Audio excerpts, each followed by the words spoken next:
നമസ്കാരം. കേരളത്തിൽ ബിടെക് പഠിക്കുന്നതിൽ 4-3 പേരും തോറ്റുപോവുകയാണ്. 25% പോലും വിജയിക്കുന്നില്ല. ലക്ഷക്കണക്കിന് വരുന്ന ഈ ബിടെക്കിന് പഠിക്കുന്ന പിള്ളേരുടെ 4 വർഷത്തെ ജീവിതം വേസ്റ്റായി എന്ന് പറയാം. ഈ 4 വർഷം കൊണ്ട് പാസ്സാവാത്തവർ പിന്നീട് സപ്ലിയൊക്കെ എഴുതി എടുക്കുന്നവർ എത്ര പേര് കാണും? വളരെ കുറച്ച്. അതായത് 4 പേര് പഠിച്ചാലും 3 പേരുടെയും കാര്യം കട്ടപ്പോക. എന്തുകൊണ്ടാണ് ഇങ്ങനെ സംഭവിക്കുന്നത്? നേരെ മറുവശത്ത് SSLC പരീക്ഷ എഴുതുന്ന 100-ൽ 100 പേരും ജയിക്കുകയാണ്. പറ്റുമെങ്കിൽ 100% തന്നെ ആക്കാനായിട്ടാണ് ഇന്ന് ശ്രമിച്ചുകൊണ്ടിരിക്കുന്നത്. ഇപ്പോൾ ആരെങ്കിലും പരീക്ഷ എഴുതാൻ പോയില്ലെങ്കിൽ ഒരു പക്ഷേ അവൻ തോൽക്കാനുള്ള സാധ്യതയുണ്ട്. എന്നാൽ സ്കൂളിൻ്റെ മുറ്റം വരെയെങ്കിലും പോയിട്ടുണ്ടെങ്കിൽ ചിലപ്പോൾ അവനെയും വിജയിപ്പിച്ചേക്കും എന്നുള്ളൊരു അവസ്ഥയാണ്. 4 ലക്ഷം പേരൊക്കെ പരീക്ഷ എഴുതിയാൽ ഏകദേശം അത്രയും പേര് തന്നെ വിജയിക്കുന്നു. വളരെ കുറച്ച് പേര് തോറ്റു പോകുന്നു. ഏകദേശം 10-70,000 പേർക്ക് തന്നെ എല്ലാ വിഷയങ്ങൾക്കും A+ കിട്ടുന്നു. എല്ലാ വിഷയങ്ങൾക്കും A+ കിട്ടിയവർക്ക് തന്നെ +1 അഡ്മിഷൻ ഉദ്ദേശിച്ച സ്കൂളിൽ കിട്ടാതെ വരുന്നു. എന്താണ് ഇവിടെ നടക്കുന്നത്? ഈ 100% അല്ലെങ്കിൽ എല്ലാവരെയും വിജയിപ്പിക്കുന്നതുകൊണ്ട് എന്താണ് ഇവിടുത്തെ സർക്കാർ ഉദ്ദേശിക്കുന്നത്? ഇത് കേട്ടിട്ട് ജനങ്ങൾ മുഴുവൻ അങ്ങോട്ട് ഇംപ്രസ്ഡ് ആവുകയാണോ? എല്ലാവരും നന്നായിട്ട് പഠിക്കുന്നുണ്ട്, എത്രയോ വിവരമുള്ളൊരു തലമുറയാണ് വളർന്നു വരുന്നത് എന്നാണോ ആളുകൾ വിചാരിക്കുക? അങ്ങനെ ആരെങ്കിലും വിചാരിക്കുന്നുണ്ടെങ്കിൽ അത് മണ്ടത്തരമാണ്. ആ പരീക്ഷയുടെ തന്നെ വില കളയുകയാണ്. ഇവിടുത്തെ തലമുറയെ മുരടിപ്പിക്കുന്ന, നശിപ്പിക്കുന്ന ഏറ്റവും വലിയ കാര്യമാണ് എല്ലാവരെയും വിജയിപ്പിക്കുക എന്ന് പറയുന്നത്. ഇനി കുറേ കാര്യം പറഞ്ഞു വരുമ്പോൾ ചിലർക്ക് തോന്നിയേക്കാം, പാവം പിള്ളേർ വിജയിച്ചു പോട്ടെ, അല്ലെങ്കിൽ കുറേ പേരെ തോപ്പിക്കണമെന്നൊക്കെ പറഞ്ഞാൽ ഇത് എവിടുത്തെ നിങ്ങൾക്ക് കണ്ണിച്ചോരയില്ലേ എന്നൊക്കെ ചോദിക്കും. പക്ഷേ യഥാർത്ഥത്തിൽ അവരെ അല്ലെങ്കിൽ അവരുടെ ഭാവി നന്നാവണമെങ്കിൽ അല്ലെങ്കിൽ അവരെ രക്ഷപ്പെടുത്തണമെങ്കിൽ, അവർ നശിച്ചു പോകരുതെങ്കിൽ ഈ കാര്യമാണ് ചെയ്യേണ്ടത്.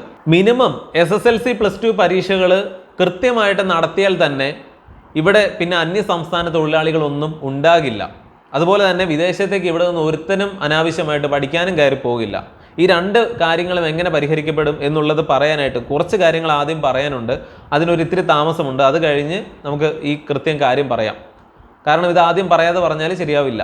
ഇന്ന് കേരളം 2 വിധത്തിലാണ് തകർന്നുകൊണ്ടിരിക്കുന്നത്. ഒന്ന്, 19 ലക്ഷത്തോളം വരുന്ന അന്യസംസ്ഥാന തൊഴിലാളികൾ ഇവിടെ വന്ന് പണിയെടുത്ത് ഇവിടുത്തെ പണം മുഴുവൻ ഇന്ത്യയിലെ മറ്റ് സ്റ്റേറ്റുകളിലേക്ക് കൊണ്ടുപോകുന്നു. മറുവശത്ത് കൂനിന്മേൽ കുരു, കുരുവിന്മേൽ പരുവ് എന്ന് പറയാവുന്നത് പോലെ ഇവിടെ ഉള്ളവരൊക്കെ +2 കഴിയുന്ന ഉടനെ തന്നെ യൂറോപ്പിലെ പല രാജ്യങ്ങളിലേക്കും മറ്റ് പല രാജ്യങ്ങളിലേക്കും ഒരു ഗതിയും പരഗതിയും ഇല്ലാത്ത വീടുകളിൽ നിന്ന് പോലും വലിയ തുകകൾ കടമെടുത്തും ലോൺ വാങ്ങിയും വട്ടിപ്പലിശയ്ക്ക് എടുത്തും ഒക്കെ യൂറോപ്പിലേക്ക് പോവുകയാണ്. സ്റ്റുഡൻറ് വിസ എന്നുള്ള ഒരു അടവ് നയം മാത്രമാണ്, അവിടെ എത്താനുള്ളൊരു വഴി മാത്രമാണ്. അത് പഠിച്ചിട്ട് എന്തെങ്കിലും കാര്യമുണ്ടോ? അതുകൊണ്ട് എന്തെങ്കിലും കാര്യമുണ്ടോ? ഈ പോക്ക് തന്നെ ലാഭകരമാണോ? ഭാവി എങ്ങനെയായിരിക്കും? ഇതൊരു മരീചികയാണോ എന്നൊന്നും ആരും ചിന്തിക്കുന്നില്ല. അങ്ങനെ 2 വിധത്തിൽ ഓരോ വർഷവും കേരളത്തിൽ നിന്ന് ഇത്ര ലക്ഷം കോടി ഇന്ത്യൻ രൂപ ഇങ്ങനെ പല വിധത്തിൽ പോവുകയാണ്. പിന്നെ കേരളം എങ്ങനെ ഗതി പിടിക്കും? ഇതിൻ്റെയൊക്കെ അടിസ്ഥാന കാരണം എന്താണെന്ന് പറഞ്ഞാൽ പലരും ചിലപ്പോൾ വിശ്വസിച്ചേക്കില്ല. ഈ ഒരു ഒറ്റ കാര്യമാണ്, 10ാം ക്ലാസ്സിൽ എല്ലാവരെയും പരമാവധി വിജയിപ്പിക്കുക എന്നുള്ളതാണ് ഇതിൻ്റെയൊക്കെ അടിസ്ഥാന കാരണം. അപ്പോൾ ചിലർ ചോദിച്ചേക്കാം, അന്യസംസ്ഥാന തൊഴിലാളികൾ ഇവിടെ വന്ന് പണിയെടുക്കുന്നതും അല്ലെങ്കിൽ പിള്ളേർ മുഴുവൻ +2 കഴിഞ്ഞ് പുറത്ത് ചാടുന്നതും ഒക്കെ 10ാം ക്ലാസ്സിലെ റിസൾട്ടിൻ്റെ അടിസ്ഥാനത്തിലാണെന്ന് പറഞ്ഞാൽ ഇത് എന്തൊരു മണ്ടത്തരമാണ് ഇയാൾ ഈ പറയുന്നത് എന്നാണ് പലരും ചിന്തിക്കുക. അതിലേക്കാണ് നമ്മൾ പറഞ്ഞു വരുന്നത്. പണ്ട് 10ാം ക്ലാസ്സിലൊക്കെ ഫസ്റ്റ് ക്ലാസ് കിട്ടുക എന്ന് പറഞ്ഞാൽ 60% മുകളിലേക്കൊക്കെ മാർക്ക് കിട്ടുക എന്ന് പറഞ്ഞു കഴിഞ്ഞാൽ വലിയ സ്വീകരണങ്ങളും കാര്യങ്ങളും ഒക്കെ ആയിരുന്നു. അല്ലെങ്കിൽ നമ്മൾ സിനിമയിൽ തന്നെ കേട്ടിട്ടുണ്ട്, ഞാൻ BCom ഫസ്റ്റ് ക്ലാസ് ആണ് എന്നൊക്കെ പലരും പറയുന്നത്. ഫസ്റ്റ് ക്ലാസ് എന്നൊക്കെ പറഞ്ഞാൽ വലിയ സംഭവമായിരുന്നു. ഇന്ന് ഫസ്റ്റ് ക്ലാസ് എന്ന് പറഞ്ഞിട്ട് വല്ല കാര്യമുണ്ടോ? അല്ലെങ്കിൽ ഫസ്റ്റ് ക്ലാസ് കിട്ടാത്ത ആരെങ്കിലും ഉണ്ടോ? ഇപ്പോൾ 10ലോ +2ലോ ഒക്കെ വെച്ച് തന്നെ നോക്കിയാൽ തന്നെ കേരളത്തിൽ CBSEയും അല്ലെങ്കിൽ ICSEയും അതുപോലെ ഒരുപാട് സിലബസുകൾ ഉണ്ടെങ്കിൽ പോലും ഭൂരിഭാഗവും ഈ SSLC പരീക്ഷ തന്നെയാണ് എഴുതുന്നത്. അതുകൊണ്ടാണ് അതിൻ്റെ കാര്യം എടുത്തു പറയുന്നത്. എല്ലാവരെയും ഇങ്ങനെ വിജയിപ്പിച്ച് വിടുമ്പോൾ എന്താണ് സംഭവിക്കുന്നത്? യഥാർത്ഥത്തിൽ ഇപ്പോൾ ഫുൾ A+ കിട്ടിയ ഒരു കുട്ടിക്ക് പോലും വില കിട്ടുന്നില്ല. കാരണം എന്താണ്? വെറുതെ പോയി എഴുതുന്നവനും ഒക്കെ A+ കൊടുക്കുകയാണ്. അതുകൊണ്ട് നല്ലതുപോലെ പഠിച്ച് എഴുതിയ നല്ല മാർക്കിന് അർഹതയുള്ള കുട്ടിയുടെ അല്ലെങ്കിൽ അവൻ്റെ ഫുൾ A+ൻ്റെ പോലും വില നഷ്ടപ്പെടുകയാണ്. 10 വരെ പഠിക്കുന്ന പിള്ളേരെല്ലാം നോക്കുമ്പോൾ എങ്ങനെ പഠിച്ചാലും വിജയിക്കും, അല്ലെങ്കിൽ ഒരുമാതിരിയൊക്കെ തട്ടിമുട്ടി പഠിച്ചാൽ തന്നെ ഫുൾ A+ ആണ്. പിന്നെ പഠിക്കണമെന്ന് ആർക്കെങ്കിലും ആഗ്രഹം ഉണ്ടാകുമോ? പിള്ളേർക്കിടയിൽ തന്നെ ഒരു കോമ്പറ്റീഷൻ ഉണ്ടാകുമോ? അവർ സ്വാഭാവികമായിട്ട് ഇതൊക്കെ ഒരു മൂലയ്ക്ക് മാറ്റി വെച്ചിട്ട് റീൽസിൻ്റെയും അല്ലെങ്കിൽ ഇൻ്റർനെറ്റിൻ്റെയും ഒക്കെ ലോകത്തായിരിക്കും. അവർ മാതാപിതാക്കളുടെ ചെലവിൽ കഴിയുന്നത് കൊണ്ടും പ്രായത്തിൻ്റെ പ്രത്യേകതകൾ കൊണ്ടുമൊക്കെ അവരൊരു സ്വപ്നലോകത്തായിരിക്കും. ആ ഒരു പ്രായത്തിൽ ഉണ്ടാകേണ്ട ഒരു മിനിമം ഉത്തരവാദിത്ത ബോധം പോലും അവർക്കുണ്ടാകില്ല. നന്നായിട്ട് പഠിക്കാൻ കഴിവുള്ള പിള്ളേർ പോലും ഉഴപ്പാനാണ് സാധ്യത. കാരണം ചുമ്മാ പഠിച്ചാൽ പോരെ, ഫുൾ A+ കിട്ടും, എന്തിനായി കഷ്ടപ്പെട്ട് പഠിക്കുന്നത്? ഇന്ന് 10ാം ക്ലാസ് പാസ്സാകുന്ന പല പിള്ളേർക്കും മലയാളം പോലും നേരെ ചൊവ്വേ കൂട്ടി എഴുതാൻ അല്ലെങ്കിൽ നന്നായിട്ട് തെറ്റാതെ ഒന്ന് വായിക്കാൻ അറിയില്ല എന്ന് പറയുന്നത് ഈ പഠിപ്പിക്കുന്ന അധ്യാപകർ തന്നെയാണ്. ഞാൻ ഈ പറഞ്ഞു വരുന്നത് നമ്മുടെ ഈ സിലബസ് അനുസരിച്ച് ഏറ്റവും നന്നായി മാർക്ക് കിട്ടുന്ന കുട്ടികളാണ് ഏറ്റവും കഴിവുള്ളവർ എന്നൊന്നുമല്ല. പണ്ടൊരു കഥ പറഞ്ഞ പോലെ ഒരു കാട്ടിൽ ഒരുപാട് ജീവികളുണ്ട്. ആനയും സിംഹവും മുയലും ഒട്ടകവും അണ്ണാനും കുരങ്ങും ഇങ്ങനെ ഒരുപാട് ജീവികളുണ്ട്. അപ്പോൾ അവർക്കൊരു പരീക്ഷ നടക്കുകയാണ്. പരീക്ഷ ഇതാണ്, നിങ്ങൾ ആ മരത്തിൽ കയറുക. അപ്പോൾ ഈ മരത്തിൽ ഏറ്റവും നന്നായിട്ട് കയറുന്ന ആൾക്കായിരിക്കും ഏറ്റവും കൂടുതൽ മാർക്ക് കിട്ടുന്നത്. സ്വാഭാവികമായിട്ടും കുരങ്ങനും അണ്ണാനും ഒക്കെ ഫുൾ A+ അല്ലെങ്കിൽ അങ്ങനെയുള്ള കാര്യങ്ങളൊക്കെ കിട്ടും. അതേസമയം ഒരു ജിറാഫ്, കുതിര ഇങ്ങനെയുള്ളതൊക്കെ ഞങ്ങൾക്ക് മരം കയറാൻ അറിയില്ല, അതുകൊണ്ട് ഞങ്ങൾ എന്തോ മോശക്കാരാണെന്ന് വിചാരിച്ചാൽ എങ്ങനെ ഉണ്ടാകും എന്ന് പറയുന്ന ഒരു പ്രശ്നം നമ്മുടെ വിദ്യാഭ്യാസ സമ്പ്രദായത്തിനുണ്ട്. പക്ഷെ നമ്മൾ പറഞ്ഞു വരാൻ പോകുന്ന പോയിന്റിലേക്ക് ശ്രദ്ധിക്കുക. ആദ്യം നമ്മൾ ബിടെക്കിന്റെ കാര്യം ഒരു ഉദാഹരണത്തിന് പറഞ്ഞതാണ്. ബിടെക് മാത്രമല്ല, ഇവിടുത്തെ ആർട്സ് ആൻഡ് സയൻസ് കോളേജ് നോക്കുകയാണെങ്കിലും അല്ലെങ്കിൽ മറ്റേത് തരം ഡിഗ്രി എടുത്ത് നോക്കുകയാണെങ്കിൽ പോലും 4 പേര് എഴുതിയാലും 3 പേരെ ജയിക്കുന്നുള്ളൂ. പ്രത്യേകിച്ച് ഒരു ഡിഗ്രി, അതിൻ്റെ കാര്യമാണ് പറയുന്നത്. ഡിഗ്രി എടുക്കുന്നവർ വളരെ കുറവാണ്. അടിച്ചു പൊളിക്കാൻ വേണ്ടിയിട്ട് ഡിഗ്രിക്ക് പഠിക്കുന്നു എന്നുള്ള പേരിൽ പോകും. 3 വർഷം അല്ലെങ്കിൽ 4 വർഷമൊക്കെ കളഞ്ഞു കുളിക്കും. നമ്മളിവിടെ കല്ല് വാരി എറിഞ്ഞാൽ വീഴുന്നത് കുറേ എഞ്ചിനീയർമാരുടെ മേത്തായിരിക്കും എന്നൊക്കെ വെറുതെ പറയാറുണ്ട്. ഈ പഠിക്കുന്ന 4-ൽ 3 പേരും തോറ്റു പോവുകയാണ്. ഈ എഴുതിയെടുക്കുക എന്നൊക്കെ പറയുന്നത് വളരെ കുറച്ചേ ഉള്ളൂ. 4-ൽ 3 തോക്കുക തന്നെയാണ്. അല്ലെങ്കിൽ പിന്നീട് ആ സർട്ടിഫിക്കറ്റ് അവർക്ക് 3 പേർക്കും കിട്ടുന്നില്ല, അല്ലെങ്കിൽ 75% കിട്ടുന്നില്ല എന്നുള്ളതാണ്. ഇനി ഈ ബിടെക് പാസ്സാവുന്നവരുടെ തന്നെ അവസ്ഥ എന്താണ്, അല്ലെങ്കിൽ അവർക്ക് തുടക്കത്തിലൊക്കെ കിട്ടുന്ന സാലറി എന്താണ്, ഇതും നമുക്കറിയാവുന്നതാണ്. വ്യക്തമായിട്ട് മനസ്സിലാക്കാൻ ഒരു ഉദാഹരണം പറയാം. ഇന്ന് നമ്മൾ BA MA ഒക്കെ പഠിക്കുന്നുണ്ട്, അല്ലെങ്കിൽ BSc MSc എന്നൊക്കെ പറഞ്ഞ് പഠിക്കുന്നുണ്ട്. ഈ കോഴ്സുകൾ അല്ലെങ്കിൽ ഈ ഡിഗ്രിയും PGയും ഒക്കെ എടുത്തിട്ടുള്ളവർ അവരിൽ ഏറ്റവും മിടുക്കരായിട്ട് ഏറ്റവും നല്ല മാർക്ക് മേടിച്ച് അല്ലെങ്കിൽ പെർഫോമൻസ് ചെയ്ത ആളുകൾ അവർക്ക് കിട്ടാവുന്ന ഏറ്റവും നല്ല ജോലി ഏതാണ്? തീർച്ചയായിട്ടും പഠിപ്പിക്കുക എന്നുള്ളതാണ്. ഒരു കോളേജിൽ ഒരു പ്രൊഫസറായിട്ട് അല്ലെങ്കിൽ അവിടുത്തെ ഒരു സാറായിട്ട് കയറി കഴിഞ്ഞാൽ അവ മിടുക്കനാണ്. പക്ഷെ ഇങ്ങനെയാണോ ചെയ്യേണ്ടത്? നിങ്ങളൊരു BSc ഫിസിക്സോ അല്ലെങ്കിൽ കെമിസ്ട്രിയോ മാത്സോ ഒക്കെ പഠിക്കുന്നുണ്ടെങ്കിൽ തീർച്ചയായിട്ടും നിങ്ങളിൽ ഏറ്റവും മിടുക്കന്മാരായിട്ടുള്ളവർ സയൻറ്റിസ്റ്റുകളാവണം. അല്ലെങ്കിൽ അതുപോലെയുള്ള വളരെ ഉന്നതമായിട്ടുള്ള, ഇനിയിപ്പോൾ BA MA ഒക്കെ ആണെങ്കിൽ പോലും IAS കാരോ IPS കാരോ അല്ലെങ്കിൽ അതുപോലെ വളരെ ഉയർന്ന പ്രൊഫഷനിലേക്ക് നിങ്ങൾക്ക് കയറാനായിട്ട് സാധിക്കണം. എന്നാൽ ജസ്റ്റ് ഈ വിഷയമൊക്കെ ഒന്ന് പഠിച്ചിട്ട് അല്ലെങ്കിൽ വലിയ ഒരു ആവറേജ് പെർഫോമൻസ് ഉള്ള ആളുകൾ മാത്രമാണ് ഈ വിഷയങ്ങൾ പഠിപ്പിക്കാനുള്ള അധ്യാപകരാകേണ്ടത്. എന്നാൽ ഇവിടെ സംഭവിക്കുന്നത് എന്താണ്? ആകെ ഇത് പഠിച്ചിട്ട് കുറച്ച് പേർക്ക് ഗുണമുള്ളൂ, വിരലിൽ എണ്ണാവുന്ന പോലെ കുറേ പേർക്ക്. അവരാണെങ്കിൽ അല്ലെങ്കിൽ മാനേജ്മെന്റിന് വലിയ കാശൊന്നും കൊടുക്കാതെ തന്നെ ഏതെങ്കിലും കോളേജിൽ സാറുമാരായിട്ട് കയറും. ലോജിക്ക് അനുസരിച്ച് ഒന്ന് ചിന്തിച്ച് നോക്കുക. BSc MSc ഒക്കെ എടുക്കുന്നു, അല്ലെങ്കിൽ നെറ്റും ഒക്കെ എഴുതിയിട്ട് ഒരു സാറായിട്ട് അതേ വിഷയം പഠിപ്പിക്കാൻ കയറുന്നു, അതിലെ ഏറ്റവും മിടുക്കൻ. ചോദ്യം ഇതാണ്, അപ്പോൾ ഈ വിഷയം എന്തിനാണ്? ഈ വിഷയം എന്തിനാണ് പഠിപ്പിക്കുന്നത്? ചിലർക്കെങ്കിലും ഈ പറഞ്ഞത് കത്തിയിട്ടുണ്ടാകും. അവിടുത്തെ ഏറ്റവും മിടുക്കനായിട്ടുള്ളവൻ ഇതേ വിഷയം പഠിപ്പിക്കാനുള്ള അധ്യാപകനായിട്ടാണ് കയറേണ്ടത് എന്നുള്ളതാണ് സ്ഥിതിയെങ്കിൽ ഈ വിഷയം പഠിപ്പിക്കുന്നതേ അബദ്ധമാണ്. ഇതിൻ്റെ ആവശ്യമില്ല. ആദ്യത്തെ പോയിന്റിലേക്ക് തന്നെ മടങ്ങി വന്നാൽ, ഇന്നൊരു ഡിഗ്രിക്ക് പഠിക്കുന്ന, അതിന് ബിടെക് ആകട്ടെ ആർട്സ് ആകട്ടെ സയൻസ് ആവട്ടെ ഏതാണെങ്കിലും 4-ൽ 3 പേരും തോക്കാനുള്ള കാരണം എന്താണ്? SSLCക്ക് ഈ പിള്ളേരെ മുഴുവൻ വിജയിപ്പിച്ച് വിട്ടതാണ്, അല്ലെങ്കിൽ +2-നും വളരെ ഉദാരമായിട്ട് മാർക്ക് കൊടുത്തിട്ട് ഇവരെ വിജയിപ്പിക്കുന്നത് കൊണ്ടാണ്. SSLCയിലും +2-ലും നിങ്ങളുടെ കഴിവ് കൃത്യമായിട്ട് അളന്ന് അല്ലെങ്കിൽ പാസ്സാവാൻ അർഹതയുണ്ടെങ്കിൽ മാത്രം പാസ്സാക്കുകയാണെങ്കിൽ ഈ പറയുന്ന ഡിഗ്രിക്ക് ഇത്രയും പേര് തോക്കുമോ? അവരുടെ 3-4 വർഷം മാത്രമല്ല പോയത്, 10ാം ക്ലാസ് മുതൽ കൂട്ടുക, മിനിമം 5 അല്ലെങ്കിൽ 6 വർഷം വേസ്റ്റ് ആവുകയാണ്. ഈ ദ്രോഹമാണ് ഇവിടെ ചെയ്യുന്നത്. 10ാം ക്ലാസ്സിൽ ഇങ്ങനെ കൂട്ടത്തോടെ വിജയിപ്പിക്കുന്നത് കൊണ്ടും എല്ലാവർക്കും A+ കൊടുക്കുന്നതുകൊണ്ടും. 10ാം ക്ലാസ് SSLC ഒരു ഉദാഹരണത്തിന് പറഞ്ഞതാണ്. SSLC +2 ആണ് ഉദ്ദേശിക്കുന്നത്. ഇപ്പം മോന്തായം വളഞ്ഞാൽ 64 വളയും എന്നൊക്കെ ഒരു ചൊല്ലുണ്ടല്ലോ. ആരോടാണ് ഇതൊക്കെ പറയുന്നത്? ഇപ്പം നമ്മുടെ വിദ്യാഭ്യാസ രംഗം ആരൊക്കെയാണ് കൈകാര്യം ചെയ്യുന്നത് എന്ന് ചോദിച്ചാൽ കൂടുതൽ കാര്യങ്ങൾ ഞാൻ പറയുന്നില്ല. അത് +2 വരെയുള്ള വിദ്യാഭ്യാസ രംഗം മാറ്റി വെക്കുക. ഇനി ഉന്നത വിദ്യാഭ്യാസ രംഗം എടുത്ത് നോക്കുക. ഇതിപ്പോൾ ഈ കേരളത്തിലുള്ള ആരെയും അല്ല ഉദ്ദേശിക്കുന്നത്. അന്റാർട്ടിക്ക എന്ന് പറഞ്ഞൊരു സ്ഥലമുണ്ട്, അവിടെ ഇരിക്കുന്ന ചില ആളുകളെയാണ് ഉദ്ദേശിച്ചത് കേട്ടോ, ആരും തെറ്റിദ്ധരിക്കരുത്. പക്ഷെ ഇവർ മാത്രമല്ലല്ലോ, പേഴ്സണൽ സ്റ്റാഫായിട്ടും അല്ലെങ്കിൽ ഒരുപാട് പേര്, വിവരമുള്ള കുറച്ച് പേരെങ്കിലും ഒക്കെ കാണുമല്ലോ. ഇവർക്കാണെങ്കിലും ഒന്ന് ഉപദേശിച്ചിട്ടോ അല്ലെങ്കിൽ ഇത്തിരി ഉത്തരവാദിത്തമുള്ളവരോ വിവരമുള്ളവരോ ഒക്കെ ആണെങ്കിൽ ഇതൊക്കെ ഒന്ന് തിരുത്തേണ്ട സമയമായില്ലേ? എല്ലാവരും ഇങ്ങനെ വിജയിപ്പിച്ച് വിടുന്നത് കൊണ്ട് എന്താണ് ഉദ്ദേശിക്കുന്നത്? ഈ പിള്ളേരുടെ മുഴുവൻ അല്ലെങ്കിൽ ഈ നാട് നശിപ്പിക്കുകയല്ലേ ഇവർ ചെയ്യുന്നത്? 3ാം വർഷം അല്ലെങ്കിൽ 4ാം വർഷം ഇറങ്ങുന്ന ഒരുത്തന് അല്ലെങ്കിൽ 4 പേരിലും 3 പേരും തോറ്റു പോവുകയും ഒരുത്തന് മാത്രം ഡിഗ്രി കിട്ടുകയും ചെയ്യുന്നത് എന്തുകൊണ്ടാണ്? ആ പരീക്ഷയായിട്ട് തന്നെ നടത്തുന്നത് കൊണ്ടാണ്. അങ്ങനെ പരീക്ഷയായിട്ട് തന്നെ വേണം SSLCക്കും അല്ലെങ്കിൽ +2-നും നടത്താൻ വേണ്ടിയിട്ട്, അല്ലാതെ എല്ലാവരെയും വിജയിപ്പിക്കാൻ വേണ്ടി ആകരുത്.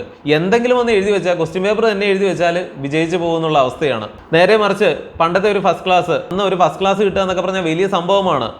അതിൻ്റെ ഗുണം എന്തായിരുന്നു? നന്നായിട്ട് പഠിക്കാൻ കഴിവുള്ളവർ മാത്രമേ ഡിഗ്രിക്ക് പോയി ചേരുകയുള്ളൂ. നന്നായിട്ട് പഠിക്കാൻ കഴിവുള്ളവർ മാത്രമേ എഞ്ചിനീയറിങ്ങിന് പോയി ചേരുകയുള്ളൂ. അതുപോലെ ഏത്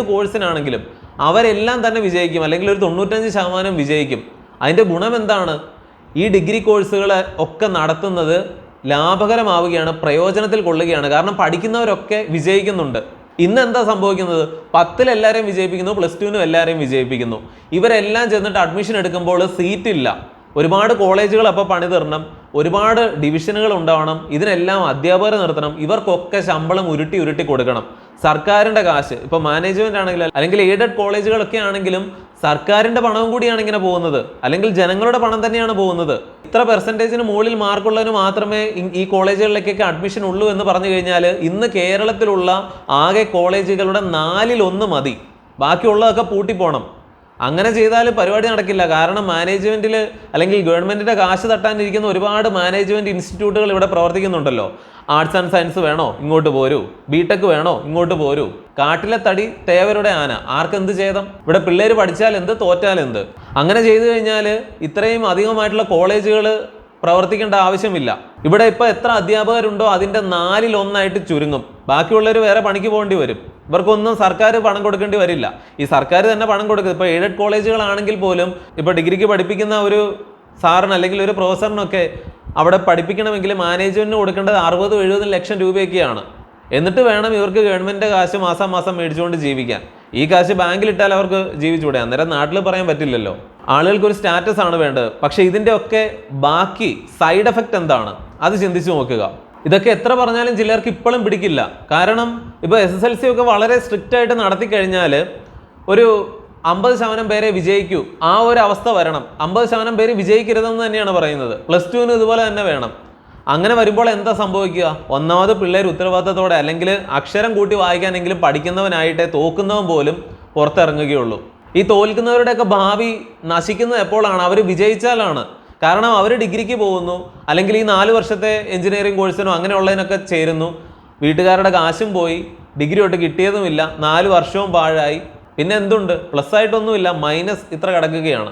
നേരെ മറിച്ച് അവർ 10ൽ തോറ്റെങ്കിലോ നല്ല രീതിയിൽ പെർഫോം ചെയ്ത് അവർ വീണ്ടും എഴുതി പഠിച്ച് ജയിക്കും. ഇനി തോറ്റവരാണെങ്കിൽ പോലും അല്ലെങ്കിൽ +2ന് തോറ്റവരാണെങ്കിൽ പോലും അതനുസരിച്ചിട്ടുള്ള കോഴ്സുകൾ അവർ പോയി ചെയ്യും. അവരുടെ ടാലൻറ്റ് ഏതാണോ ആ രീതിയിൽ അവർക്കൊരു ജോലി കിട്ടും. അതായത് ഈ എഞ്ചിനീയറിങ്ങിന് പോയി പൊട്ടി, ഡിഗ്രിക്ക് പോയി പൊട്ടിയവൻ പിന്നീട് എന്ത് ജോലിക്കാണോ പിന്നെയും കുറേ സമയം കഴിഞ്ഞ് ചെയ്യേണ്ടത്, അത് അവൻ കുറച്ച് നേരത്തെ തന്നെ ആ ജോലിക്ക് അവന് കയറാനായിട്ട് സാധിക്കും. പിന്നെ സാധാരണ ജോലികൾ ചെയ്യുന്നവർ അത് തന്നെ ചെയ്ത് ജീവിക്കണമെന്നൊന്നുമില്ല. കുറച്ച് നാൾ അത് ചെയ്തിട്ട് അവർക്ക് പിന്നീട് വളരെ മികച്ച രീതിയിൽ മറ്റു രീതിയിലേക്ക് മാറാനായിട്ട് സാധിക്കും. വിദേശത്തൊക്കെ അങ്ങനെയാണ് നടക്കുന്നത്. അല്ലെങ്കിൽ കുടുംബജീവിതമൊക്കെ തുടങ്ങി പിള്ളേരൊക്കെ ആയതിനു ശേഷമാണ് അവിടുത്തെ പേരൻസ് ഒക്കെ ചില കോളേജുകളിൽ വന്ന് ഡിഗ്രി എടുക്കുന്നത്. നമുക്കിവിടെ അതൊക്കെ കേൾക്കുമ്പോൾ അതിശയമാണ്. കാരണം വെറുതെ ജയിക്കില്ല എന്ന് വന്നാൽ തന്നെ ഉത്തരവാദിത്തം വരികയാണ്. നമ്മൾ കാട്ടിലെ മൃഗങ്ങളുടെ ഉദാഹരണം പറഞ്ഞതുപോലെ തന്നെ ഏറ്റവും നല്ല മാർക്ക് മേടിച്ചവനാണ് ഏറ്റവും ടോപ്പെന്നോ ഏറ്റവും കഴിവുള്ളവനെന്നോ ഒന്നും അല്ല. ഈ പറയുന്ന മിടുക്കന്മാർ ഭാവിയിൽ ജോലി ചെയ്യാൻ പോകുന്ന കമ്പനികൾ ഒരു പക്ഷേ തോറ്റുപോയവന്മാരോ അല്ലെങ്കിൽ അവർ കുറേ നാൾ കഴിഞ്ഞ് കെട്ടിപ്പൊക്കിയതോ ഒക്കെ ആയിരിക്കാം. ചരിത്രം അങ്ങനെയാണ്. ബിൽഗേറ്റ്സ് പറയുന്ന പോലെ കൂട്ടുകാരൻ നന്നായിട്ട് പഠിച്ചു, അതുകൊണ്ട് അവന് മൈക്രോസോഫ്റ്റിൽ എഞ്ചിനീയറായിട്ട് ജോലി കിട്ടി, ഞാനാകട്ടെ എൻ്റെ ഓണറുമായി എന്നൊക്കെ പുള്ളി പറഞ്ഞതാണെന്നൊന്നും അറിയില്ല. എന്താണെങ്കിലും ഇതിൽ കാര്യമുണ്ട്. പിന്നെ SSLCയും +2വും പറയുമ്പോൾ തന്നെ ഇന്ന് നമ്മൾ സ്കൂളിൽ പോയി പഠിക്കുന്നത് യഥാർത്ഥത്തിൽ ഒരു പാഴ്വേലയാണെന്ന് പറഞ്ഞു കഴിഞ്ഞാൽ പലർക്കും വലിയ ഇഷ്ടക്കേട് ഉണ്ടാകുന്ന ഒരു വിഷയമാണ്. ഇന്ന് മിക്ക പേരൻസും പിള്ളേരെ സ്കൂളിലേക്ക് വിടുന്നത് എന്തിനാണ്? ഒരു തരത്തിൽ പറഞ്ഞാൽ പച്ചയ്ക്ക് പറയുകയാണെങ്കിൽ ശല്യം ഒഴിവാക്കാൻ വേണ്ടിയിട്ടാണ്. അത്രയും നേരം സമാധാനമായിട്ട് ഇരിക്കുക എന്നുള്ള രീതിയിലാണ് ചെറുപ്പം മുതലേ പിള്ളേരെ സ്കൂളിലേക്ക് വിടുന്നത്. വെറുതെ പറയുന്നതല്ല. അല്ലെങ്കിൽ ഏതെങ്കിലും ഒരു പേരൻസ് ഇതിന് വിരുദ്ധമായിട്ട് പറയട്ടെ, ആഴ്ചയിൽ ഒരു 5 ദിവസം അവിടെ പോയിരുന്നോളുമല്ലോ, നല്ലൊരു സമയം. പിന്നെ വെക്കേഷൻ വരുമ്പോഴുള്ള തലവേദനയുള്ളൂ. ഇന്ന് ഈ പിള്ളേർ എടുക്കുന്ന കഷ്ടപ്പാട് അല്ലെങ്കിൽ ഇത് ഒക്കെ ആരെങ്കിലും ചർച്ച ചെയ്യുന്നുണ്ടോ? സ്കൂളിലിരുന്ന് പഠിച്ചിട്ട് പിന്നെ ട്യൂഷൻ, പിന്നെ എന്തിനാണ് സ്കൂൾ? എന്നാൽ ട്യൂഷന് മാത്രം വിട്ടാൽ പോരെ? ഈ കൃത്യമായിട്ട് സ്കൂളിൽ പോയി SSLC പരീക്ഷ എഴുതണമെന്നൊന്നുമില്ല, വീട്ടിലിരുന്ന് പഠിച്ചാലും മതി. നമ്മുടെ നാട്ടിൽ അങ്ങനെയുള്ള കാര്യങ്ങളുമൊക്കെ ഉണ്ട്, ഉപയോഗിക്കുന്നവർ വളരെ കുറവാണ്. ഈയിടെ ഒരു വാർത്ത വന്നതാണല്ലോ, അമേരിക്കയിൽ സ്കൂളിൽ പോവാതെ വീട്ടിലിരുന്ന് പഠിച്ച 2 പെൺകുട്ടികൾ എന്തോ ഒരു വലിയ വിദ്യാഭ്യാസമൊക്കെ നേടിയെന്നോ. ആ വാർത്ത ഞാൻ മറന്നുപോയി. ഇന്ത്യയിലും അങ്ങനെ നടക്കാറുണ്ട്. അതായത് വേണമെങ്കിൽ വീട്ടിലിരുത്തിയാൽ മതി. ഇന്ന് നമ്മൾ സ്കൂളിൽ പോയി പഠിക്കുന്നതിൻ്റെ പ്രയോജനം വെച്ച് നോക്കിയാൽ ഈ പരിപാടിക്ക് പോകേണ്ട ആവശ്യം പോലും ഇല്ല. ഇതിനോടനുബന്ധിച്ച് എത്രമാത്രം ട്രാഫിക് പ്രശ്നങ്ങളും, അതായത് രാവിലെയും വൈകുന്നേരവും ഈ പിള്ളേർ മുഴുവൻ യൂണിഫോമും ഇട്ട്, അല്ലെങ്കിൽ വീട്ടുകാർക്ക് നല്ലൊരു സാമ്പത്തികമായിട്ടുള്ള വലിയൊരു പ്രശ്നം കൂടിയുണ്ട് ഈ വിദ്യാഭ്യാസവുമായിട്ട് ബന്ധപ്പെട്ട്. പണ്ടെന്ന് പറഞ്ഞാൽ എല്ലാവരും സർക്കാർ സ്കൂളുകളിലും ഒക്കെ ഒരുപാട് അല്ലെങ്കിൽ എയ്ഡഡ് സ്കൂളുകളിലും ഒക്കെ പഠിക്കുമെങ്കിൽ ഇന്ന് തീരെ ബുദ്ധിമുട്ടുള്ള ആളുകൾ പോലും ഇല്ലാത്ത കാശുണ്ടാക്കി CBSEയും ICSE ഒക്കെ പഠിപ്പിക്കുന്ന ഒരു പ്രവണതയാണ് കാണുന്നത്. എന്നിട്ട് ഈ 12 വർഷം പഠിച്ചിറങ്ങുന്ന ഇവര് ഏത് തരത്തിലുള്ള പ്രകടനമാണ് മുന്നോട്ട് വെക്കുന്നത്? ഒരു റോഡിൽ കൃത്യമായിട്ട് വാഹനം ഓടിക്കേണ്ടത് അല്ലെങ്കിൽ മര്യാദയോടെ പെരുമാറേണ്ടതോ വണ്ടി ഓടിക്കേണ്ടതോ എങ്ങനെയാണെന്ന് പോലും പഠിക്കുന്നില്ലെങ്കിൽ ഇവർ എന്ത് വിദ്യാഭ്യാസമാണ് ഈ 12 വർഷം കൊണ്ട് നേടിയത്? ചപ്പ് ചവറുകൾ വലിച്ചെറിയരുതെന്നോ? അതായത് ഇന്ന് എല്ലാവരും ഫോണിലാണ്. ഈ ഫോൺ എങ്ങനെ ഉപയോഗിക്കണം അതൊക്കെയാണ് പഠിപ്പിക്കേണ്ടത്. റീൽസ് എങ്ങനെ ചെയ്യണം, അല്ലെങ്കിൽ യൂട്യൂബിൽ എങ്ങനെ ഒരു വീഡിയോ ഇടണമെന്ന് പറഞ്ഞു പോലും സ്കൂളുകളിൽ പഠിപ്പിച്ചാൽ അതും തെറ്റൊന്നുമല്ല. അതൊക്കെ തന്നെയാണ് ചെയ്യേണ്ടത്. കാരണം കാലം അതുപോലെ മാറി. ഇന്ന് ഇതൊക്കെ ചെയ്യാതെ ആരെങ്കിലും ഉണ്ടോ?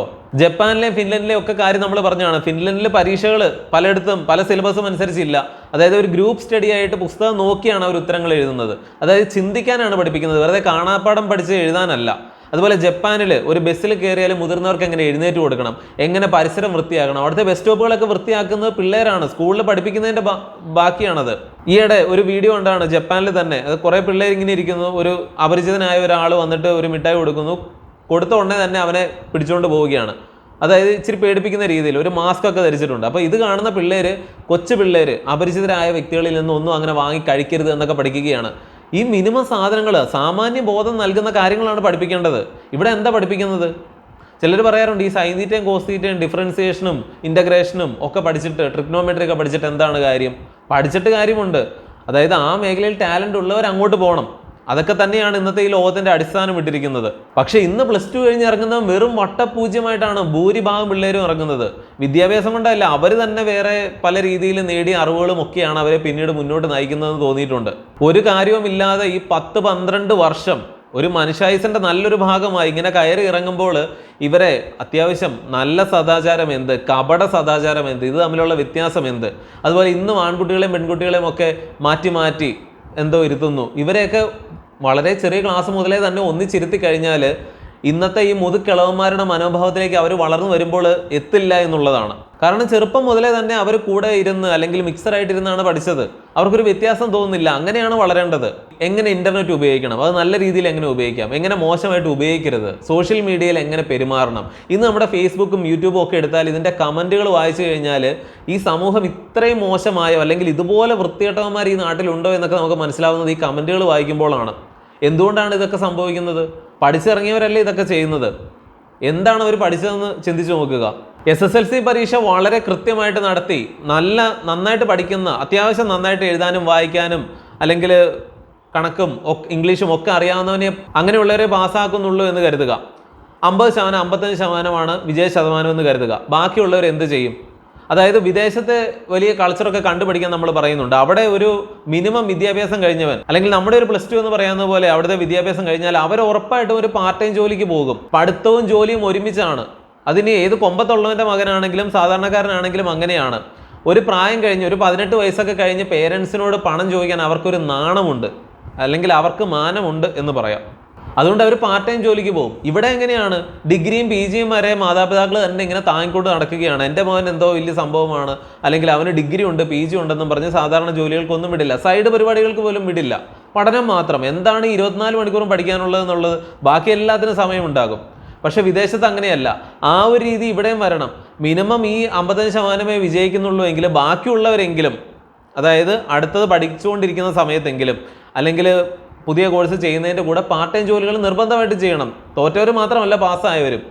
അങ്ങനെ ചെയ്യുമ്പോൾ സ്വന്തമായി അധ്വാനിച്ച ഒരു പണം അവരുടെ കയ്യിൽ ഉണ്ടാകുന്നു, ഉത്തരവാദിത്തം ഉണ്ടാകുന്നു. ഇപ്പോഴത്തെ പിള്ളേർ മുഴുവൻ വലിയ പ്രശ്നക്കാരാണെന്ന് പറയാനുള്ള കാരണം എന്താണ്? വല്ലവൻ്റെയും ചിലവിൽ അല്ലെങ്കിൽ പേരൻസിൻ്റെ ചിലവിൽ കഴിയുമ്പോൾ യാഥാർത്ഥ്യബോധം ഉണ്ടാകില്ല. അതായത് നമ്മൾ നാട്ടുപുറത്തൊക്കെയുള്ള പിള്ളേരെ നോക്കുക, വലിയ പ്രശ്നക്കാരായിട്ട് നടന്നവരൊക്കെ ഒരു പ്രായം കഴിയുമ്പോൾ, അല്ലെങ്കിൽ ഒരു ഡിഗ്രി കഴിഞ്ഞ് PG കഴിഞ്ഞ് അല്ലെങ്കിൽ ആ ഒരു പ്രായമാകുമ്പോഴേക്കും നന്നായിട്ട് അങ്ങ് ഒതുങ്ങുന്നത് കാണാം. കാരണം ഇപ്പോഴാണ് വിവരം അറിഞ്ഞത്. പണ്ട് ഇങ്ങനെ പറന്ന് നടക്കുകയായിരുന്നു. പക്ഷെ അതിന് ആ പിള്ളേരെ കുറ്റം പറഞ്ഞിട്ട് കാര്യമില്ല. ഇവിടുത്തെ വ്യവസ്ഥയാണ് പ്രശ്നം. ഒരു +2 ഒക്കെ കഴിഞ്ഞവൻ അല്ലെങ്കിൽ 18 വയസ്സ് കഴിഞ്ഞവൻ ഉറപ്പായിട്ടും ഒരു പാർട്ട് ടൈം ജോലിക്ക് പോയിരിക്കണം. ഇങ്ങനെ എല്ലാവരും പോയാൽ ആർക്കും നാണക്കേട് ഉണ്ടാവില്ല ഇതൊക്കെ ചെയ്യാനായിട്ട്. അവൻ ജീവിതകാലം മുഴുവൻ അത് ചെയ്യണമെന്നൊന്നുമില്ല. എത്രയോ IAS IPSകാർ പോലും ഞാൻ ചെറുപ്പത്തിൽ കൂലിപ്പണിക്ക് പോയിട്ടുണ്ട് എന്നൊക്കെ പറയുന്നുണ്ട്. ഇങ്ങനെ വരുമ്പോൾ ഇവിടുത്തെ ജോലികളൊക്കെ ചെയ്യാൻ ഇവിടുത്തെ പിള്ളേർ അല്ലെങ്കിൽ ഇവിടുത്തെ യുവതലമുറ തയ്യാറാകുന്നു തൽക്കാലത്തേക്കെങ്കിലും. ഈ അന്യസംസ്ഥാന തൊഴിലാളികളുടെയൊക്കെ എണ്ണം ഇല്ലാതാവുകയാണ് അവിടെ. അവർ പിന്നെ ഇങ്ങോട്ട് വരേണ്ട കാര്യമില്ല. കാരണം ഇവിടുത്തെ പണിയൊക്കെ ചെയ്യാൻ ഇവിടുത്തെ പിള്ളേരുണ്ട്. അവരിൽ ചിലർ ആ മേഖലയിൽ വളരെ എക്സ്പീരിയൻസ് ഉള്ളവരായിരിക്കും, അല്ലെങ്കിൽ പണി പഠിച്ചു തുടങ്ങിയിട്ടുള്ളവരുണ്ടാകും. അവർക്ക് കുറച്ച് പണം കൊടുത്താൽ മതിയായിരിക്കും ആദ്യം. അവരുടെ കാര്യം നടക്കുന്നു. ഈ പേരൻസിന് ഇതൊരു വലിയ ആശ്വാസമാണ്. ഇന്ന് പലരും പറയുന്നുണ്ടല്ലോ പറ്റുമെങ്കിൽ കല്യാണം കഴിക്കരുത്, പിന്നെ ഒരു വലിയ ആന കുതിര അല്ലെങ്കിൽ കഷ്ടപ്പാടാണ് എന്ന് പറയുന്നുണ്ടല്ലോ. വിദേശത്ത് അങ്ങനെയൊന്നുമല്ല. കാരണം ഒരു പ്രായപൂർത്തി ആവുന്നവരെ ഇവരെ കാര്യമായിട്ട് നോക്കിയാൽ മതി. പിന്നെ അവർ തന്നെ ഒരു പരിധി വരെ അവരുടെ കാര്യമെങ്കിലും നോക്കുകയാണ്. ഇവിടെയോ പേരൻസിന്റെ നടു ഒടിയുന്നത് വരെ പിള്ളേർ ബാധ്യതയായിട്ട് മാറുകയാണ്. SSLCയും +2 കൃത്യമായിട്ട് നടന്നാൽ അല്ലെങ്കിൽ പകുതി പേരൊക്കെ വിജയിക്കുന്നുള്ളൂ എങ്കിൽ പിന്നീട് നടക്കുന്ന എല്ലാ ഡിഗ്രി കോഴ്സുകൾക്കും BTechനും ഒക്കെ എല്ലാവരും തന്നെ വിജയിക്കും. അതിൻ്റെ വിജയ ശതമാനം എന്ന് പറഞ്ഞാൽ 99%, 100% ഒക്കെ ആകണം. അതാണ് വിജയം. അല്ലാതെ ഈ 10ലും +2നും എല്ലാത്തിനെയും വിജയിപ്പിക്കുന്നതല്ല, എല്ലാത്തിനും A+ കൊടുക്കുന്നതല്ല. അങ്ങനെ വരുമ്പോൾ ഈ കേരളത്തിലുള്ള ഇപ്പോൾ വെറുതെ നടക്കുന്ന വെള്ളാനകളായിട്ടുള്ള വിദ്യാഭ്യാസ സ്ഥാപനങ്ങളുടെ 4-1 ആവശ്യം വരികയുള്ളൂ. 4-1 അധ്യാപകരെ ആവശ്യം വരികയുള്ളൂ. സർക്കാരിൻ്റെ പണവും ജനങ്ങളുടെ പണവും 75% ലാഭം. അന്യസംസ്ഥാന തൊഴിലാളികൾ മേൽ പറഞ്ഞ പോലെ കാര്യങ്ങൾ മാറുകയാണെങ്കിൽ ഇവിടെ നിന്ന് പണിയെടുക്കുന്നത് കുറയും. ഇവിടുത്തെ പണം, കേരളത്തിലെ പണം കേരളത്തിൽ നിൽക്കും, അന്യ സംസ്ഥാനങ്ങളിലേക്ക് പോവില്ല. സ്വന്തം നാട്ടിൽ സാധാരണ ജോലികൾ ചെയ്താലും അന്തസ്സുണ്ട്, അഭിമാനമുണ്ട്. എല്ലാത്തിനും ഉപരി എല്ലാവരും ഇത് ചെയ്യാൻ തുടങ്ങിയാൽ അതൊക്കെ തന്നെ വന്നോളും. അങ്ങനെ വന്നു കഴിഞ്ഞാൽ ആരും വിദേശത്തെ ബംഗാളിയാക്കാൻ ഇവിടുന്ന് കയറി പോവില്ല. ഇവിടെ നിന്ന് യൂറോപ്പിലേക്ക് പോകുന്ന പിള്ളേരിൽ 100-ൽ 90 പേരും അവിടുത്തെ ബംഗാളിയായിട്ട് തന്നെയാണ് നടക്കുന്നത്. അതിനിപ്പോൾ ആര് എന്ത് ഒച്ചപ്പാടുണ്ടാക്കിയാലും, അതായത് ഈ വിദേശത്തേക്ക് പോകുന്നവരുടെ ഗുണങ്ങൾ പറയുമ്പോൾ എല്ലാവരും കൈയടിക്കാനും നല്ല വാഴ്ത്തി കമൻ്റ് ഇടാനും ഒക്കെ ഉണ്ട്. ഉള്ള കാര്യം പച്ചയ്ക്ക് പറയുമ്പോൾ ആർക്കും ഇഷ്ടപ്പെടാത്തത് എന്താണ്? ഇത് വെറുതെ പറയുന്നതല്ല. നമ്മുടെ അനുഭവങ്ങളൊക്കെ എത്രയോ വീഡിയോകളിലൂടെ ചെയ്തിട്ടുണ്ട്. അല്ലെങ്കിൽ ഒരു പ്ലേലിസ്റ്റ് തന്നെയുണ്ട്, നിങ്ങൾ പോയി എടുത്ത് ഓരോന്നായിട്ട് കാണുക. വല്ല നാട്ടിലും പോയി അവിടുത്തെ മൂന്നാം കിടക്കാരനായി നിൽക്കാതെ സ്വന്തം നാട്ടിൽ തല ഉയർത്തി ജീവിക്കാൻ അല്ലെങ്കിൽ മാന്യമായിട്ട് ജീവിക്കാനുള്ള അവസരം ഉണ്ടാകും. ഇവിടുത്തെ പണം, ബാങ്ക് ലോണും ഒക്കെ എടുത്ത് പണ്ട് സായിപ്പുമാർ ഇവിടെ വന്ന് ചൂഷണം ചെയ്ത് പോയെങ്കിൽ ഇന്ന് നമ്മൾ ഉള്ളതൊക്കെ വിറ്റുപറക്കി അവരുടെ കാൽച്ചോട്ടിൽ അവിടെ കൊണ്ടുപോയി കൊടുക്കുകയാണ്. അവിടെ കുറേ തട്ടിക്കൂട്ടി യൂണിവേഴ്സിറ്റികൾ തുടങ്ങിയിട്ടുണ്ട്. കാരണം പഠിക്കാനായിട്ട് ഈ മണ്ടന്മാരെ കിട്ടും, അവരവിടെ വീണ്ടും കാശുണ്ടാക്കുകയാണ്. അത് പഠിച്ചിട്ട് വല്ല കാര്യമുണ്ടോ? ഇപ്പോഴത്തെ യൂറോപ്പിൻ്റെയൊക്കെ അവസ്ഥ, നമ്മൾ ഒരു വീഡിയോ സെക്കൻഡ് ചാനൽ PCD2 എന്ന് പറയുന്ന ചാനലിൽ കുറേ വീഡിയോകളൊക്കെ കിടപ്പുണ്ട്. അതൊക്കെ കണ്ടാലും മനസ്സിലാവും. അതുമൊക്കെ ഒരു മിനിമമാണ്. എക്സ്ട്രീം ആയിട്ടുള്ള സാധനങ്ങളുണ്ട്. നിങ്ങൾ വിശ്വസിക്കില്ല ഇതൊക്കെ യൂറോപ്പിലെ പല രാജ്യങ്ങളുമാണെന്ന് പറഞ്ഞാൽ. അതായത് കൃത്യമായി പറഞ്ഞാൽ ദുബായ് എന്ന് പറഞ്ഞാൽ അടിപൊളിയാണ്, നമുക്കറിയാം. പക്ഷെ ഭൂരിഭാഗം ഇന്ത്യക്കാരും സാധാരണ ജോലികൾ ചെയ്യുന്ന ദുബായിലെ ലേബർ ക്യാമ്പുകൾ കണ്ടാൽ നിങ്ങൾ മൂക്കത്ത് വിരൽ വെക്കും, അല്ലെങ്കിൽ അറയ്ക്കും നിങ്ങൾക്ക്, അല്ലെങ്കിൽ സങ്കടം തോന്നും. ഇങ്ങനെ അടുക്കി ഇട്ടിരിക്കുന്ന പോലെയാണോ മനുഷ്യർ ഇന്നും ജീവിക്കുന്നതെന്ന് തോന്നും. ഇതേ അവസ്ഥയിലാണ് ഈ യൂറോപ്പിൽ അല്ലെങ്കിൽ പല വികസിത രാജ്യങ്ങളിലും മലയാളികളിൽ ഭൂരിഭാഗവും ജീവിക്കുന്നത്. അതായത് അവിടെ തന്നെ പാരലായിട്ടുള്ള മറ്റൊരു വേൾഡ് ഉണ്ട്. വെറും മൂന്നാം കിടക്കാരുടെയും അല്ലെങ്കിൽ അവിടെ സ്റ്റാൻഡേർഡായി ജീവിക്കുന്നവരുടെയും. സ്റ്റാൻഡേർഡായിട്ട് അവിടെ ജീവിക്കുന്നവർ വളരെ കുറച്ച് പേരേ ഉള്ളൂ ഇവിടെ നിന്ന് പോകുന്നവരിൽ. അതാണ് അവിടെ നല്ലൊരു ജോലി കിട്ടിയിട്ട് പോവുക, അല്ലെങ്കിൽ അല്ലാതെ ഈ സ്റ്റുഡൻറ്റ് വിസയിൽ പോകരുത്. സ്റ്റുഡൻറ്റ് വിസയിൽ പോകാം. ഇപ്പോൾ ഈ പറയുന്നത് പോലെ ഇവിടെ SSLCയും +2 ഒക്കെ കൃത്യമായിട്ട് നടത്തുകയാണെങ്കിൽ അത്രയും നന്നായിട്ട് പഠിച്ച് പെർഫോമൻസ് ചെയ്ത് അല്ലെങ്കിൽ ഇവിടെ നിന്ന് നല്ല ഡിഗ്രിയും ഒക്കെ മേടിച്ച് വളരെ മിടുക്കുള്ളവൻ മാത്രം പുറത്തേക്ക് പോകും. അങ്ങനെയുള്ളവൻ പോകുന്നത് ഇന്നലെ മുളച്ച കൂണ് പോലെയുള്ള യൂണിവേഴ്സിറ്റികളിലേക്ക് ആയിരിക്കില്ല. ഓക്സ്ഫോർഡിലേക്കും കേംബ്രിഡ്ജിലേക്കും ഇതുപോലെയുള്ള ഏറ്റവും മികച്ച സർവകലാശാലകളിലേക്ക് പുറത്തേക്ക് പിള്ളേർ പഠിക്കാൻ പോകും. അതിനൊന്നും കുറ്റം പറയാനില്ല, അത് അവരുടെ ഇഷ്ടമാണ്. അങ്ങനെ പോകുന്നതിനൊന്നും ഒരു കുഴപ്പവുമില്ല. ഇത് ഇവിടെ പോലും അല്ലെങ്കിൽ ഇവിടുത്തെ മിനിമം ഒരു വിവരവും വിദ്യാഭ്യാസവും പോലും ഇല്ലാത്തവൻ, പണ്ടെന്നൊക്കെ പറഞ്ഞാൽ അത്യാവശ്യം നന്നായിട്ട് പഠിച്ചിരുന്ന പിള്ളേരൊക്കെ കാര്യമായ കോഴ്സുകളൊക്കെ ചെയ്യാനൊക്കെ ആയിട്ടും ഒക്കെയാണ് പുറത്തേക്ക് പോയതെങ്കിൽ, അതായത് പണ്ട് നമ്മൾ പറഞ്ഞിരുന്നത് ചണ്ടും ചവറും ഇവിടെ അവശേഷിക്കുന്നു, നല്ലവരൊക്കെ കയറി പോകുന്നു എന്നാണ്. ഇന്ന് നേരെ തിരിച്ചാണ്. ഇന്ന് ചണ്ടും ചവറുമാണ് കയറി പോകുന്നത്. അത് ഒരു തരത്തിലും നല്ലതാണെന്ന് ചോദിച്ചാൽ അത് ഓരോരുത്തരുടെ അഭിപ്രായം പോലെ ഇരിക്കും. അതായത് കാര്യം പറയുന്നവരെ ആർക്കും ഇഷ്ടപ്പെടില്ല. എന്നാൽ ഇങ്ങനെ വെറുതെ പൂഴ്ത്തിക്കൊണ്ടിരുന്ന് നിങ്ങളുടെ കയ്യിലെ പോക്കറ്റിലെ കാശ് മടിച്ചെടുത്ത്, പല ഏജൻസികളുടെയും കാര്യമാണ് പറയുന്നത്, നിങ്ങളെ നരകിപ്പിക്കാൻ, നിങ്ങളുടെ ജീവിതം നശിപ്പിക്കാനായിട്ട് കയറ്റി വിടുന്നവരെ നിങ്ങൾ സ്തുതിച്ചുകൊണ്ടിരിക്കും. ജീവിതം കൊണ്ട് ഈ പറയുന്ന കാര്യങ്ങൾ പഠിച്ചിട്ടുള്ളവരുണ്ടാകും, അവരും കമൻറ്റുകൾ ഇടാനുണ്ടാകും. അതൊക്കെ വായിക്കുക. നമ്മുടെ നാട്ടിലെ PSC പരീക്ഷകൾ പോലും എത്രയോ അശാസ്ത്രീയമായിട്ടാണ്. കാണാപ്പാടം പഠിക്കുക. അതായത് പണ്ട് ബ്രിട്ടീഷുകാർക്ക് ഇവിടെ കുറേ ക്ലർക്കുമാരെ വേണമായിരുന്നു. അവർ തരുന്ന ഓർഡറുകൾ പാലിക്കാനുള്ള വിവരം മാത്രം കേട്ടാൽ മനസ്സിലാവണം. അതാണ് അവിടുത്തെ അന്നത്തെ പരീക്ഷയും വിദ്യാഭ്യാസം കൊണ്ട് ഉദ്ദേശിച്ചത്. അതിൻ്റെ ഭാഗമാണ് ഈ കാണാതെ പഠിക്കുന്നത്. ഇത് തന്നെയാണല്ലേ ഇന്ന് ഇവിടെ നടക്കുന്നത്. വിദ്യാഭ്യാസ രംഗം പോട്ടെ, PSC ഒക്കെ ഉൾപ്പെടെ.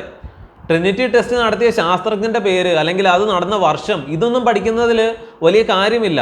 എന്താണ് അല്ലെങ്കിൽ ഒരു അണുവിനെ വിഘടിക്കുക, അല്ലെങ്കിൽ ആദ്യത്തെ ആറ്റം ബോംബ് ഇതെങ്ങനെ പ്രവർത്തിക്കുന്നു, ഇതിൻ്റെ ശാസ്ത്രീയ തത്വങ്ങൾ എന്ത്, ഇതൊക്കെ ചിന്തിക്കുമ്പോഴാണ്. അല്ലെങ്കിൽ ഹിസ്റ്ററി ആണെങ്കിൽ പോലും ഓരോരുത്തരുടെയും പേരും വർഷവും ഓർത്തിരുന്നുകൊണ്ട് എന്താണ് കാര്യം?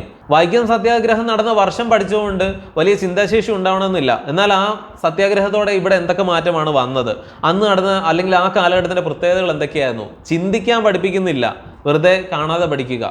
ഇത് തന്നെയാണ് ഇവിടെ ഉള്ളവരെല്ലാം. ഇന്ന് ഈ ഫേസ്ബുക്കിലൊക്കെ കാണുന്ന കമൻറ്റുകളുടെയൊക്കെ ബാക്കിയാണിത്. വിഡ്ഢികളായിട്ടുള്ളവരെ ഉൽപ്പാദിപ്പിക്കുന്ന വിദ്യാഭ്യാസ സമ്പ്രദായം.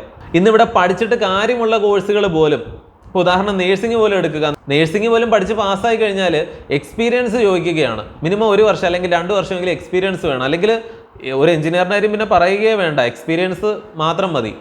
എക്സ്പീരിയൻസിലാണ് കാര്യം മുഴുവൻ. പിന്നെ എന്തിനാണ് ഈ കോഴ്സ് നടത്തുന്നത്? ഈ കോഴ്സ് എങ്ങനെയാണ് യഥാർത്ഥത്തിൽ നടത്തുന്നത്? ഇപ്പോൾ നേഴ്സിംഗ് 4 വർഷമാണെങ്കിൽ 2 വർഷം പഠിപ്പിക്കുക, 2 വർഷം എക്സ്പീരിയൻസ്, എന്നിട്ട് പഠിച്ചിറങ്ങിയ ഉടനെ ജോലി. അതാണ് വേണ്ടത്. ഇത് എക്സ്പീരിയൻസ് വേണമെന്ന് പറയുന്നത് തന്നെ ഈ പഠിപ്പിക്കുന്നതിൻ്റെ പോരായ്മയാണെന്നുള്ളതാണ്.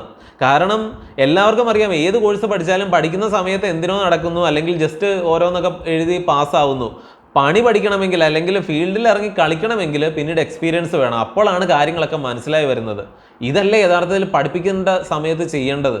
മിനിമം ഒന്ന് ചിന്തിച്ചു നോക്കുക. പല വികസിത രാജ്യങ്ങളിലും ഓരോ കോഴ്സുകൾ നടത്തുന്നത് ഇതുപോലെയൊന്നും അല്ല. അവിടെ എക്സ്പീരിയൻസും കൂടെ ചേർന്ന ആ ഒരു ഇതിനാണ് അവർ 3 വർഷം അല്ലെങ്കിൽ 4 വർഷം കോഴ്സ് എന്ന് പറയുന്നത്. നമ്മുടെ ഇവിടെ അങ്ങനെയല്ല. 4 വർഷം പ്രേമിച്ച് നടക്കാനും അല്ലെങ്കിൽ കൈകൊട്ടി കളിക്കാനും ഓരോ സാഹസങ്ങൾ ചെയ്യാനും ഒക്കെയുള്ള സമയം, പിന്നെ അതിൽ 4ൽ 3 തോക്കുന്നു. അവരുടെ ജീവിതം 3G ആയി. ബാക്കിയുള്ളവർ അവർ തന്നെ കഷ്ടപ്പെടുകയാണ്. ഈ പറയുന്നതൊക്കെ ഇതിൻ്റെ ഒരു ഉദ്ദേശശുദ്ധി പറ്റുമെങ്കിൽ ആളുകൾ മനസ്സിലാക്കുക. ഇപ്പോൾ ഇങ്ങനെ തുറന്ന് വളരെ ഓപ്പൺ ആയിട്ട് പറയുന്നതുകൊണ്ട് ചിലർക്കൊന്നും ഇത്, അല്ലെങ്കിൽ മിക്കവർക്കും ഇത് ഇഷ്ടപ്പെടില്ല എന്നറിയാം. എങ്കിൽ പോലും ആളുകൾക്ക് കാര്യം മനസ്സിലാവും. ഈ പറയുന്നത് ഇവിടെയുള്ള തലമുറകളെ രക്ഷിക്കുവാൻ വേണ്ടിയിട്ടുള്ള ഒരു വഴിയാണ്. അല്ലെങ്കിൽ എൻ്റെ തന്നെയും ഒക്കെ ജീവിതത്തിൽ സംഭവിച്ചിട്ടുള്ള മണ്ടത്തരങ്ങൾ ഇനിയുള്ളവർക്കെങ്കിലും സംഭവിക്കാതിരിക്കട്ടെ എന്ന് കരുതിയിട്ടാണ്. ഇപ്പോൾ നിസ്സാരം ഞാൻ എൻ്റെ ഒരു കാര്യം പറയും, ഇത്രയും കാര്യം പറഞ്ഞതുകൊണ്ട് പറയാം. +2 കഴിഞ്ഞിട്ട് എനിക്ക് BSc ഫിസിക്സിന് തന്നെ പോകണമെന്ന് ഭയങ്കര ആഗ്രഹം. അത് മതി. കാരണം എന്താണ്, ഞാനൊക്കെ ഇത്തിരി ടോപ്പ് ടീമാണ് അല്ലെങ്കിൽ ഇത്തിരി കൂടിയ ആളാണെന്നുള്ള ഒരു തെറ്റിദ്ധാരണ അന്നുണ്ടായിരുന്നു. അപ്പോൾ മിനിമം ഫിസിക്സ് എങ്കിലും വേണം. കാരണം ഈ ഹിസ്റ്ററിക്കോ BA മലയാളത്തിനോ BA ഇംഗ്ലീഷിനോ ഒക്കെ പോയി കഴിഞ്ഞാൽ നാണക്കേടാണ്, നമ്മളെ ആളുകൾ തെറ്റിദ്ധരിക്കും. അതുകൊണ്ട് ഫിസിക്സ് എങ്കിലും വേണമെന്ന് പറഞ്ഞിട്ട് അങ്ങ് പോയി എടുത്തതാണ് ഈ BSc ഫിസിക്സ് എന്ന് പറയുന്ന സാധനം. ഉള്ളത് പറയാമല്ലോ, ഫിസിക്സ് എന്ന് പറഞ്ഞാലും അതിലൊക്കെ ഭൂരിഭാഗം മാത്തമാറ്റിക്സ് തന്നെയാണ് വരുന്നത്. ഇപ്പോൾ BSc മാത്സ് തന്നെ എടുക്കണമെന്നൊന്നുമില്ല. കണക്കെന്ന് പറയുന്നത് ഒരു കുന്തവും മനസ്സിലാവാത്ത ഒരാളാണ്, അല്ലെങ്കിൽ ആ ഒരു മേഖലയിൽ എനിക്ക് കഴിവ് തീരെ കുറവായിരുന്നു കണക്കിൻ്റെ കാര്യത്തിൽ. അങ്ങനെയുള്ള ഒരാൾ ഫിസിക്സ് പഠിക്കാൻ പോയാൽ എങ്ങനെ ഉണ്ടാവും? ആ മേഖലയിൽ പ്രശോഭിക്കുമോ? അതേസമയം എൻ്റെ അഭിരുചികൾ അന്നേ തിരിച്ചറിഞ്ഞിട്ട് ഞാൻ ഒരു BA ഹിസ്റ്ററി അല്ലെങ്കിൽ BA പൊളിറ്റിക്സ് ഒക്കെ എടുത്തു കഴിഞ്ഞാൽ, ഇപ്പോൾ അതുകൊണ്ട് ഞാൻ ഒരു വലിയ പ്രൊഫഷനിൽ എത്തുമെന്നല്ല പറയുന്നത്. അതുകൊണ്ട് എനിക്ക് ആ പഠിച്ചുകൊണ്ട് എന്തെങ്കിലും പ്രയോജനമെങ്കിലും ഉണ്ടായേനെ. അതായത് ഫിസിക്സ് പഠിക്കാൻ കഴിവുള്ളവനാണ് ഫിസിക്സ് പഠിക്കേണ്ടത്. അപ്പോൾ ഞാൻ അന്ന് ഫിസിക്സിന് പോയത് എന്തുകൊണ്ടാണ്? ദുരഭിമാനം കൊണ്ട്. ആർക്കാണ് പണി കിട്ടിയത്? എനിക്ക് തന്നെയാണ് പണി കിട്ടിയത്. നേരെ മറിച്ച് ഇന്ന് എനിക്കറിയാവുന്ന ചില പിള്ളേർ, വളരെ മിടുക്കന്മാരായിട്ടുള്ളവർ, എനിക്കറിയാവുന്ന ഒരു പയ്യൻ, അവന് 8 ഭാഷകൾ അറിയാം. അപ്പന് കേന്ദ്ര സർക്കാർ ജോലിയൊക്കെ ആയതുകൊണ്ട് ഓരോ സ്റ്റേറ്റുകളിലൊക്കെ ആയിട്ട് മാറി മാറി പഠിച്ച ഒരു പയ്യനാണ്. അവൻ അത്രയും ഭാഷകൾ അറിയാം, അറിയാത്ത ഒരു കാര്യമില്ല. ചരിത്രം അരച്ച് കലക്കി കുടിച്ച ഒരാൾ. ഞാൻ എപ്പോഴും പറയാറുണ്ട്, നീ ഒരു യൂട്യൂബ് ചാനൽ തുടങ്ങുക. അവനെടുത്തത് BA ഹിസ്റ്ററി, പിന്നെ MA ഹിസ്റ്ററി, അങ്ങനെ പോയിരിക്കുകയാണ്. കാരണം അവൻ്റെ ഇഷ്ടം അല്ലെങ്കിൽ ടാലൻറ്റ് മനസ്സിലാക്കിയാണ് കോഴ്സുകൾ എടുത്തത്. അപ്പോൾ ചിലർക്ക് ഇവിടെ ഇരുന്ന് ഞാനിങ്ങനെ ഓരോന്ന് പറയുമ്പോൾ ആളുകൾക്ക് വിചാരിക്കും, ചില ആളുകളെ കുറ്റം പറയുകയാണ്. എന്നെ ഉൾപ്പെടെയുള്ള ആളുകളെ, അല്ലെങ്കിൽ പഴയ എന്നെ ഉൾപ്പെടെ കുറ്റപ്പെടുത്തിക്കൊണ്ടാണ് ഞാൻ സംസാരിച്ചത്. ഇന്ന് പിള്ളേർ കാണിച്ചു കൂട്ടുന്ന ഓരോ പേക്കൂത്തുകളൊക്കെ കാണുമ്പോൾ പലരും പല അഭിപ്രായങ്ങളും പറയുന്നുണ്ട്. മുമ്പ് പറഞ്ഞതുപോലെ കൃത്യമായിട്ട് SSLC +2 പരീക്ഷകളൊക്കെ നടത്തിയിട്ട്, അല്ലെങ്കിൽ ഈ കോഴ്സുകളൊക്കെ കഴിഞ്ഞതിന് ശേഷം പഠനത്തിനൊപ്പം തന്നെ പാർട്ട് ടൈം ജോലികൾക്കും പോകട്ടെ. അതനുസരിച്ച് നമ്മുടെ ടൈം കുറയ്ക്കണമെന്നുള്ളതാണ്. ഈ രാവിലെ മുതൽ വൈകുന്നേരം വരെ പഠിപ്പിക്കേണ്ട കാര്യമില്ല. അത് കഴിഞ്ഞും ട്യൂഷൻ. എന്താ അവസ്ഥയാണ്! പിള്ളേരുടെ ജീവിതം തന്നെ നശിപ്പിക്കുകയാണ്. യഥാർത്ഥത്തിൽ നിയമം മൂലം നിരോധിക്കേണ്ട ഒരു കാര്യമാണ് ട്യൂഷൻ. ടീച്ചർമാർക്ക് ഇവരെ അത്രയ്ക്ക് ശ്രദ്ധിക്കാൻ സാധിക്കുന്നില്ലെങ്കിൽ അവരൊരു പരാജയമാണ്. അവരെ എടുത്ത് മാറ്റുക, അല്ലാതെ പിന്നെ ട്യൂഷൻ വയ്ക്കുകയല്ല ചെയ്യേണ്ടത്. ഇത് മാത്രമല്ലല്ലോ ജീവിതം. നേരം വെളുക്കുമ്പോൾ മുതൽ രാത്രി വരെ പഠിക്കാനുള്ളതാണോ കുട്ടികളുടെ ആണെങ്കിലും ജീവിതം? സ്കൂളിൽ പോയി ഇരിക്കുന്ന സമയത്തുള്ള പഠിത്തം മതി. നമ്മൾ ഫിൻലൻഡിലെ കാര്യങ്ങളൊക്കെ പറഞ്ഞ് പണ്ടൊരു 5 വർഷം മുമ്പ് ഒരു വീഡിയോ ചെയ്തതാണ്. അതായത് അവിടെ സ്കൂളിൽ നിന്ന് വന്നിട്ട്, ഫിൻലൻഡിലെ എല്ലാ സിലബസും അങ്ങനെയാണെന്നല്ല പറഞ്ഞത്, സ്കൂളിൽ നിന്ന് വന്നിട്ട് ഒരു പയ്യൻ പുസ്തകം എടുത്ത് നോക്കുകയാണെങ്കിൽ പേരൻസ് വിളിച്ച് പറയുന്നത് ഇവൻ ഇവിടെ വന്നിരുന്നിട്ടും പുസ്തകം എടുക്കുകയാണ്. കാരണം മറ്റു പിള്ളേരോട് കോമ്പറ്റീഷൻ അത് ശരിയല്ല എന്നുള്ള രീതിയിലും, അല്ലെങ്കിൽ അവൻ ആ സമയത്ത് വേറെ ആക്ടിവിറ്റികൾ ചെയ്യാനുണ്ട്. ഇത്രയും വികസിച്ച സമൂഹങ്ങളുണ്ട് ഈ ലോകത്ത്. അവിടെയാണ് നമ്മൾ ഈ ജാമ്പവൻ്റെ സാധനം കെട്ടിപ്പിടിച്ചിരിക്കുന്നത്.